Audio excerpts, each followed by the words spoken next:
You're listening to School Counseling Simplified, a podcast with easy-to-implement strategies for busy school counselors. Here's your host, Rachel Davis from Bright Futures Counseling. Raise your hand if you're ready to finally stop taking work home with you and actually start taking a lunch break. Or spend more time helping students, the reason you got into this profession, and less time doing stuff like bus duty. And if you're ready to finally use data to showcase the importance of your program and the progress your students have made. If any of those things sound like you, then I have got the ultimate solution for you, and that is my StressFree School Counseling course. Now you may be thinking, wait, you've talked about this before. I have. So my StressFree School Counseling course used to only be launched a few times a year, but now it is available all year long. And it is at a discounted price. This is perfect if you're the counselor who wants to work through it at your own pace. If instead of going through with a cohort and doing things together, you want to get to it when you can because you have a busy schedule. But first, let's see if you're even the right fit. Does this sound like you? You're a new counselor who wants to get started on the right track and not make mistakes and then redo things later. Or maybe you're a veteran counselor and you're feeling burnt out. Or maybe you're just a counselor who feels overwhelmed and stretched too thin. It's so hard to do all the things at once. Or maybe you're a counselor determined to change your program from reactive to proactive. Well, you're in the right place. StressFree School Counseling is totally for you. It's a 5-module digital course. So what that means is you get to watch video modules of me talking to you, just like I do here on the podcast, and teaching you in different areas like scheduling, organization, data collection, advocating for your role, and handling pushback. If this sounds like something you may be interested in, if you're a lifelong learner and can't wait to improve your counseling program, you're going to love this. And of course, it's stress-free. Head over to stressfreeschoolcounseling.com/enroll to get started today. Hey there, thanks for listening to another episode of School Counseling Simplified. So today I want to talk to you about how to create closure before the holiday break. So you may just want to be like, peace out, I'm headed home, see you guys next year. And I totally get that feeling. But there are a few items that you may need to attend to, and believe me, your future self in January will totally thank you. So I have 4 things that you guys can do to create some closure before the holiday break. Number 1, wrap up your small groups. So if you're anything like me, a lot of times I'll have my groups kind of end as the break comes, and then I'll start newer groups second semester. You may have some that started later in the year. Maybe they didn't start till like October or November, so they may still be meeting throughout the first of the year. But if these, started a little earlier, then maybe they're ending now. So how you can wrap up your small groups is, I have 2 ideas for you. One is to use a progress tracker. So I'll try to find the link for you guys. Me and Carol Miller from Counseling Essentials did a counselor chat about this where we talked all about how to wrap up small groups. We recorded it, back in like May about talking about end of the school year, but the same thing applies here. And I think we'll try to link to that in the show notes so you can find that. I think you would find it really helpful. I go like a deeper dive into this. The 2 things I want to touch on today are using a progress tracker and having a seasonal graduation celebration. So a progress tracker is a really cool way that you can track the number of sessions your group has. So for example, I learned this in my internship. The counselor I was working for had this, and I thought it was such a good idea. She had a laminated ice cream cone with Velcro little scoops, and each session she'd put a different scoop on there, and then after the 6 or 8 sessions were complete, the kids would see all the scoops, and then they'd know that their group was coming to an end, right?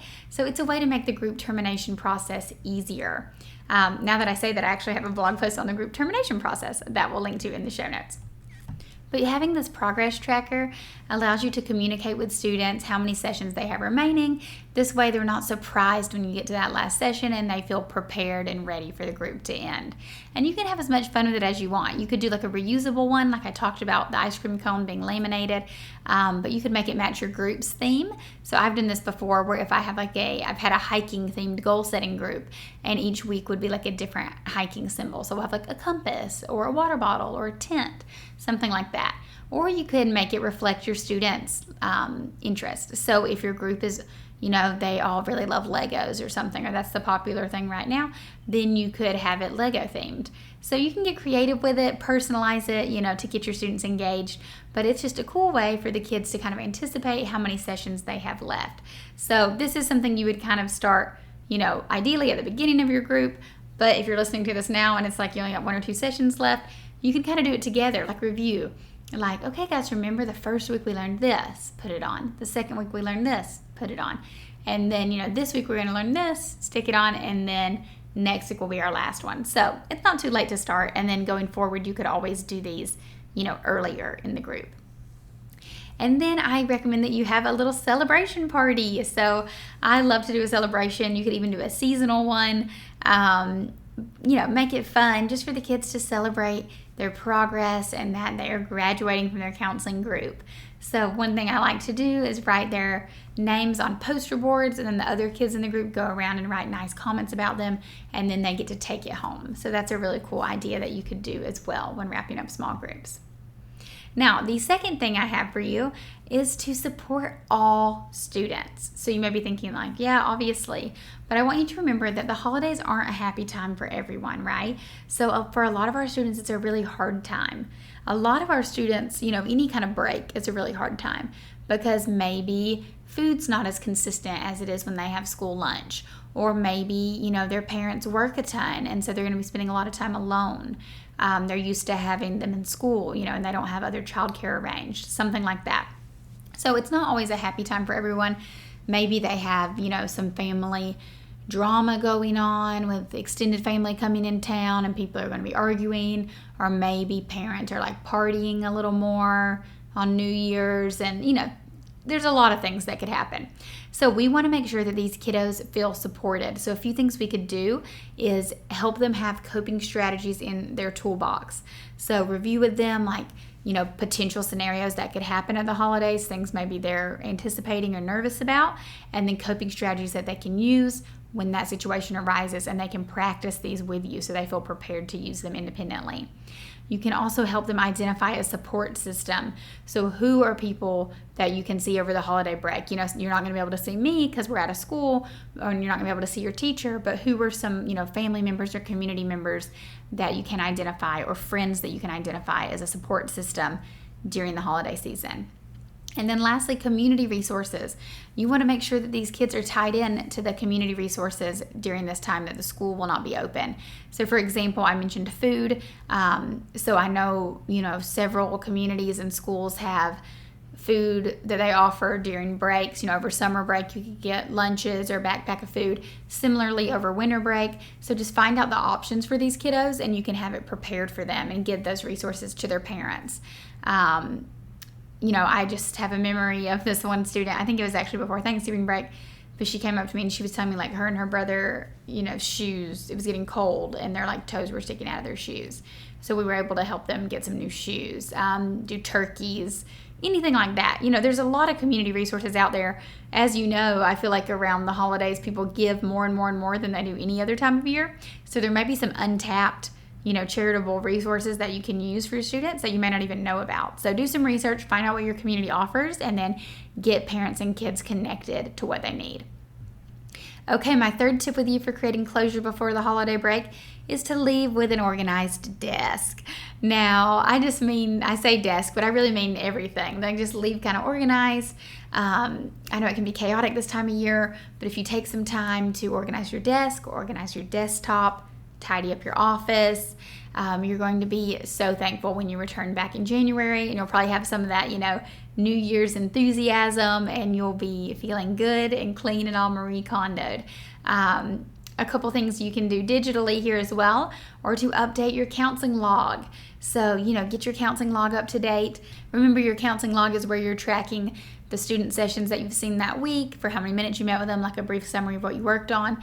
Hopefully you've been doing your counseling log like in between sessions all year long, like just a little 5-minute note here and there. So it's not like you have to catch up, but just make sure everything's good to go. If you have a few things to catch up on, organize your caseload spreadsheet. So if you close out any groups, indicate that.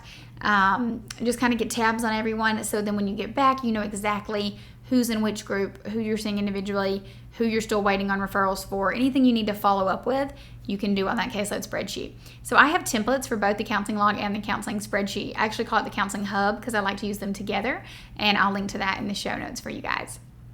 And my last tip for creating closure before the holiday break, you probably guessed it, it has to do with data.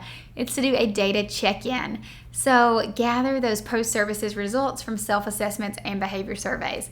So again, if you're wrapping up groups, if you're wrapping up individual sessions at this time, get that post-group and post-individual session data, and then you want to do something with it. Don't just stuff it in a file folder and say you'll deal with it at the end of the year when you do your end of the year report, because then you're going to be overwhelmed then too, right? So if you do this like mid-year data checkpoint, it can be super powerful.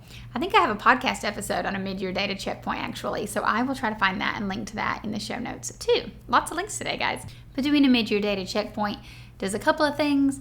First off, it gets you halfway through to your end of the year report. So at the end of the school year, you already have half of everything done because you did this in December. So again, your future self will thank you. But it also lets you see how you need to structure your program when you return. So you can look at the data you've collected and decide which students need continued counseling, who you can terminate services with, how many groups you're going to offer. You're going to need all that data. And so it's so helpful if you can just do a little check-in, log it all right now. Of course, I love using Google Sheets and stuff like that because it makes logging and tracking it so much easier than just the paper version. So I do encourage you to do a little data check-in. And then while you're, taking the effort to do this data check-in this week, why don't you share your findings? Throw up a little data wall or put them in a newsletter and kind of, tell everybody, tell parents and teachers and admin and staff, like, hey, this is what we've done. Like, so far this first semester, I had this many groups. I saw this many students. These students have improved in these ways. So it's kind of like a mini brag area, right? So data wall is something I have a template for as well that we'll link to. Okay, y'all, I hope you found that super helpful, and I hope you feel motivated to try these 4 ways to create closure before the holiday break. So remember, that's wrap up your small groups, make sure you're supporting all of your students, leave with an organized desk, and do a data check-in. Okay, I'll talk to you next week. Thanks for listening to School Counseling Simplified. You can find the links from today's episode in the show notes. If you'd like to connect with Rachel, she's on Instagram and Teachers Pay Teachers at Bright Futures Counseling.